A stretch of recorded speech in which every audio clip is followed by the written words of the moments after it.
Stephen ദേവസിയുടെ സംഗീത മാന്ത്രികതയിൽ ഇളകി മറിഞ്ഞ ചാലിശ്ശേരി. കുടുംബശ്രീ സരസ്മേള 9ാം ദിവസം രാത്രിയിൽ സ്റ്റീഫൻ ദേവസിയുടെ ചെറുവിരൽ ചലനങ്ങളിൽ നിന്ന് ജനലക്ഷങ്ങളെ ഹൃദയങ്ങളിലേക്ക് എത്തിയ സംഗീത നിശ മേളയുടെ വേദിയിൽ സ്റ്റീഫൻ ദേവസിയും സോളിഡ് ബാൻഡും ചാലിശ്ശേരിയെ സംഗീത ലഹരിയിലാഴ്ത്തി. വർഷങ്ങളായുള്ള സംഗീത സാധനയിലൂടെ സ്വന്തം ശൈലി തീർത്ത സ്റ്റീഫൻ പരിപാടി തുടങ്ങും മുമ്പേ തടിച്ചുകൂടിയ ആയിരക്കണക്കിന് സംഗീത പ്രേമികളെ സാക്ഷി നിർത്തിയാണ് വേദി കീഴടക്കിയത്. ആദ്യഗാനം മുതൽ സദസ്സിനെ ആവേശത്തിന്റെ കൊടുമുടിലെത്തിച്ച പ്രകടനം ചാലിശ്ശേരി ഒന്നടങ്കം ചൂടുവെപ്പിച്ചു. മെലഡി ഗാനങ്ങൾക്ക് പുതിയൊരു താളം നൽകിയാണ് സ്റ്റീഫൻ വേദിയിൽ ഗാനങ്ങൾ അവതരിപ്പിച്ചത്. ഡ്രംസിന്റെയും ഇലക്ട്രിക് ഗിറ്റാറിന്റെയും അകമ്പടിയോടെ അവതരിപ്പിച്ച വരാഹരൂപം എന്ന ഗാനത്തിന്റെ വേറിട്ട ആവിഷ്കാരം പരിപാടിയുടെ പ്രധാന ആകർഷണമായി. സിനിമകളിലൂടെയും വേദികളിലൂടെയും വളർന്ന സ്റ്റീഫന്റെ സംഗീതം ജനങ്ങളുടെ സ്വന്തം ശബ്ദമായി മാറിയ നിമിഷമായി. സരസ്മേളയിൽ ഏറ്റവും ജനപങ്കാളിത്തമുള്ള കലാപരിപാടികളിൽ ഒന്നായി മാറിയ സംഗീത നിശ അക്ഷരാർത്ഥത്തിൽ ഗ്രാമോത്സവ പ്രതീതിയിലായി. ആയിരങ്ങളാണ് പരിപാടിക്ക് ഒഴുകിയെത്തിയത്. പരിപാടി ഇല്ല. അപ്പോൾ ഞങ്ങൾ എത്ര ഇവിടെ തലകുത്തി നിന്ന് പറഞ്ഞാലും, ഇവിടെ എത്ര ഗ്രേറ്റ് മ്യൂസിഷ്യൻസ് ആണ്, പാട്ടുകാരെന്ന് പറഞ്ഞാലും പ്രേക്ഷകരില്ലെങ്കിൽ പരിപാടി വിജയിക്കില്ല. അപ്പൊ നിങ്ങളാണിത് വിജയിച്ചിരിക്കുക. Thank you so much.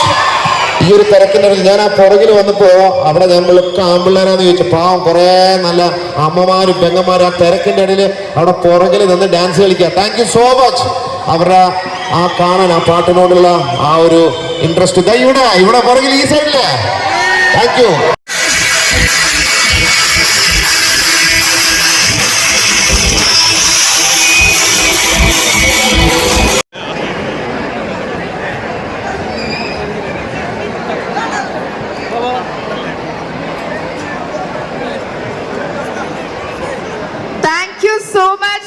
എല്ലാവർക്കും നന്ദി. ഇരുന്നുകൊണ്ട് എല്ലാവർക്കും നന്ദി. നമ്മൾ ലാസ്റ്റ് പാട്ട് റെഡിയോ?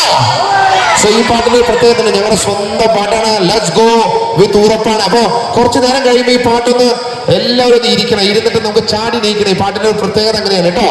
ഈ പാട്ട് നിങ്ങൾക്ക് അറിയില്ലായിരിക്കും അല്ലേ?